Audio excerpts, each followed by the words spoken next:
Fences. Why do we build fences? What is their use? What is their purpose? Are they good or are they bad? And what do fences have to do with our Understanding Teen series? Stick around and you'll find out.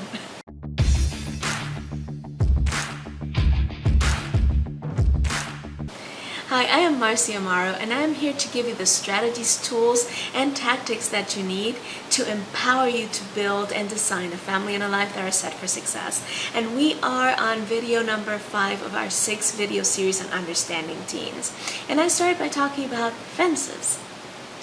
What do fences have to do with anything related to teens? Well, think about it. Why do we build fences? And are they good or are they bad? Well, that depends on your point of view, right? Fences have 2 main purposes, right?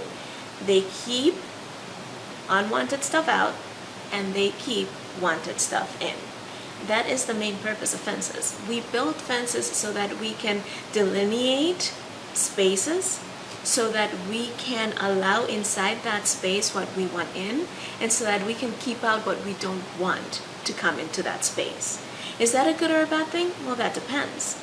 If you're looking at fences as a protective barrier that keeps bad stuff out and good stuff in, then fences are amazing.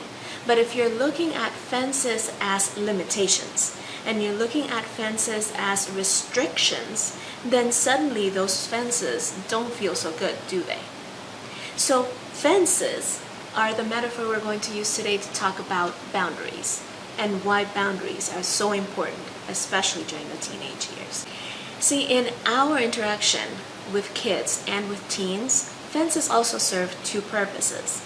First, as Josh Shipp states, whatever you allow, you promote, right? So boundaries, these fences that we're going to be talking about today, allow us to set those parameters of, wait, this is not coming in. This stops right here. This is not allowed past this point. That's it. That's the edge. You're not coming in. That behavior, that action, that attitude is not coming past this boundary or this fence.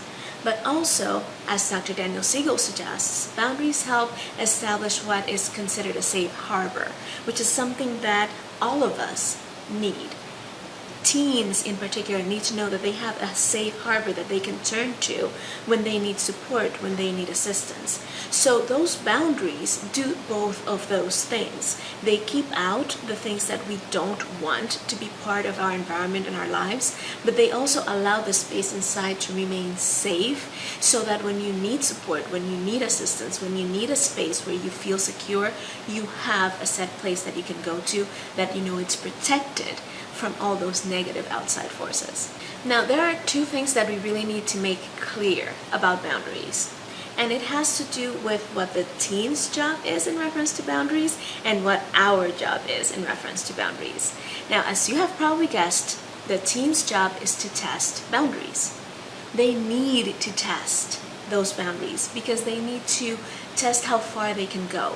They need to try and see what they can push themselves to do and what the consequences will be of doing those new things that they're testing, right? See, if you think about it, up to this point of adolescence, up to the point when they become teens, and I am sorry, I don't mean this metaphor to offend anybody, but bear with me for a minute.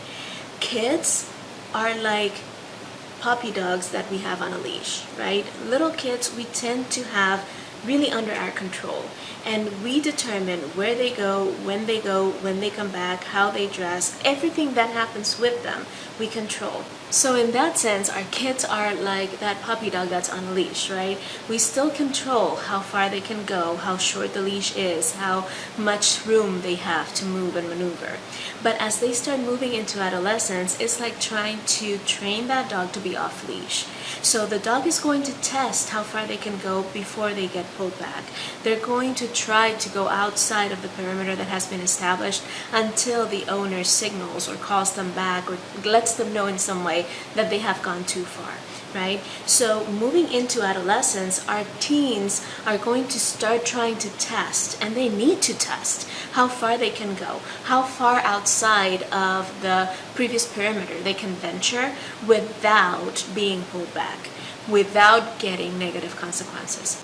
They need to, during these years, start trying to figure out how much can I do on my own before my parents reel me back in. How much can I try that is outside of what I have tried before without getting hurt or hurting others. How much can I do that is new and that is different without actually feeling like I am not being true to myself. And they're going through all these processes of defining their identity and doing all these things, and they need to test boundaries in order to reestablish what is true for them, reestablish what is real in their environment and in their world. So that is their job. Their job is to test the boundaries. But if there are no boundaries, what are they testing? If there are no boundaries, how do they know where the limits lie? How do they know what is acceptable and what isn't? Boundaries are necessary, because boundaries are what give meaning to the yeses, are what give meaning to everything else that they do. So our job as parents is to understand that as our kids grow, our boundaries need to be not as fixed as they were when they were little. What do I mean by that? Well, when a kid is little, there are certain things that you're not going to allow because you know it's dangerous for them. You know they're not going to be able to handle it. You know their level of maturity and physical ability is not going to allow them to do these things. But as our kids grow and they start testing new boundaries, ask yourself, is this something that is really going to be harmful, or is this really something that they need to try and maybe even fail at the attempt? Is this a mistake that they need to make in order to learn from it? And as hard as it might be for us, we need to let them make some of those mistakes and experience some of the failure.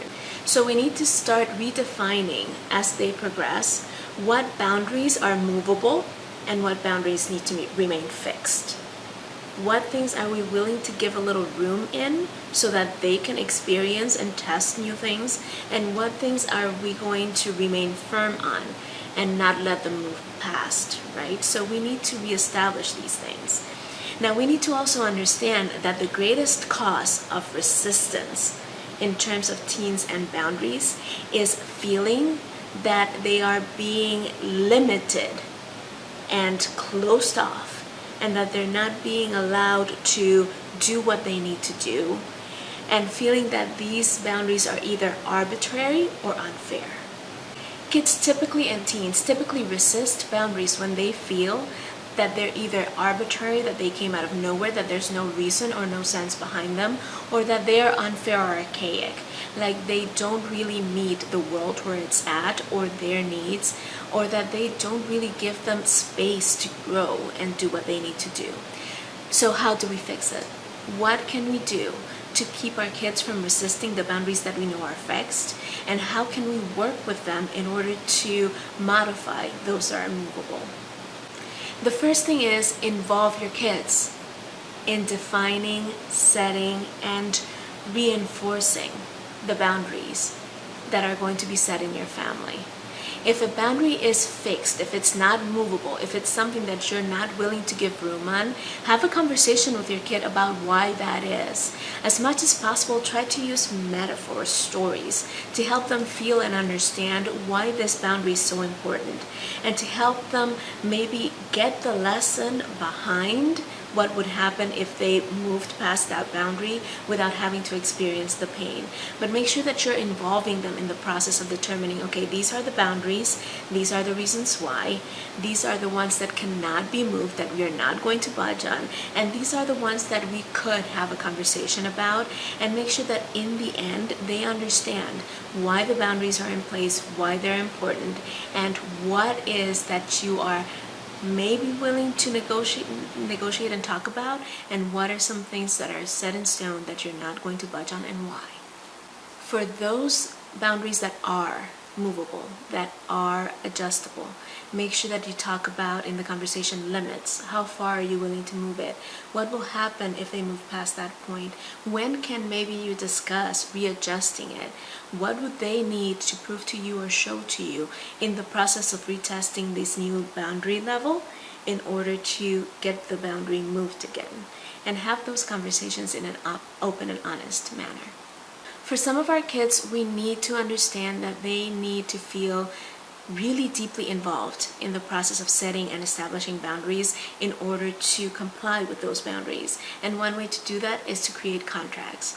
Now remember, contracts go both ways. So in establishing the contracts, and make sure it's a written contract that you sign and they sign, that is in a place where you can refer back to it, but establish, okay, these are boundaries related to using technology. And these are the things that you're agreeing to. These are the things that we are agreeing to as parents. These are the consequences for violating those agreements. And these are the steps we're going to follow if something doesn't feel right or if something doesn't work in the future. When you have it in writing, there's no room for discussion, especially if they've signed it. Make sure that you're clear when you establish those elements and those agreements in the contract. And make sure that you are looking for specific ways of establishing clear delineations of what can be done and what cannot be done. If you're curious about a template or an idea of how to design these contracts, there's a book by Josh Shep called The Grown-Up's Guide to Teenage Humans that gives you a template in there, a script of how you can approach the contracts, and it's highly, highly recommended. So make sure to look that up if you want an example of how to design these templates. But know that sometimes we do need to establish written contracts with our kids, and that's perfectly not just acceptable, but it might be what saves you from the nagging and the yelling and the having to be on top of your things, of your kids, even after you have talked over some things. Now, if you are finding value in this conversation, make sure that you subscribe. This is the 5th of 6 videos in the Understanding Teen series. If you haven't caught the other ones, make sure you look for them in the playlist below here in my channel, and make sure that you're subscribing so that you don't miss the last video that's coming up.